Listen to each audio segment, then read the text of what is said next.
Hello friends, welcome to रोजगार knowledge.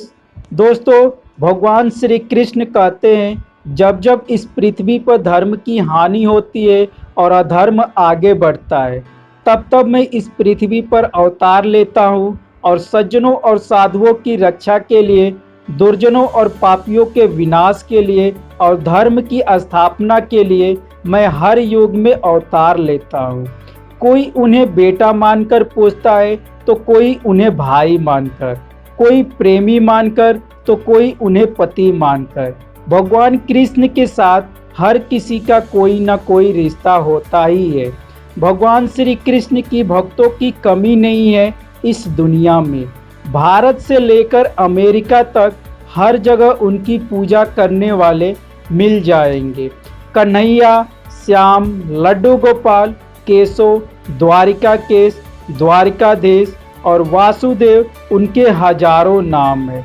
वो राधा के गिरधर नागर भी है और मीरा के मनमोहन भी। वहीं द्रौपदी के गोविंद है और अर्जुन के माधव भी।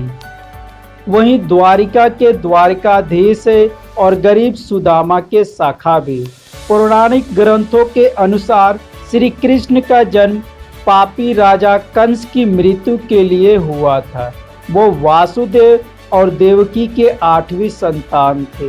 माता देवकी कंस की बहन थी और उनके जन्म से पहले यह भविष्यवाणी हुई थी कि उनकी बहन की 8वीं संतान उनके मृत्यु का कारण बनेगी। अपनी मृत्यु को टालने के लिए कंस ने अपनी बहन और जीजा को बंदी बना लिया और उनकी हर संतान को मारने का निश्चय किया। लेकिन कृष्ण पक्ष की अष्टमी मध्यरात्रि को जब भगवान विष्णु के 8वें अवतार यानी श्री कृष्ण का जन्म हुआ, तब सभी पहरेदार सो गए और जेल के सभी दरवाजे अपने आप खोल गए। पिता वासुदेव ने उन्हें टोकरी में रखा और तेज बारिश में निकलकर उन्हें माता यशोदा और नंद के घर छोड़ आए। वहीं उनका पालन पोषण हुआ। बचपन से ही उनके पास जादुई शक्तियाँ थी। आज मथुरा में जो गोवर्धन पर्वत है, माना जाता है कि उन्होंने उसे अपनी उंगलियों पर उठाया था।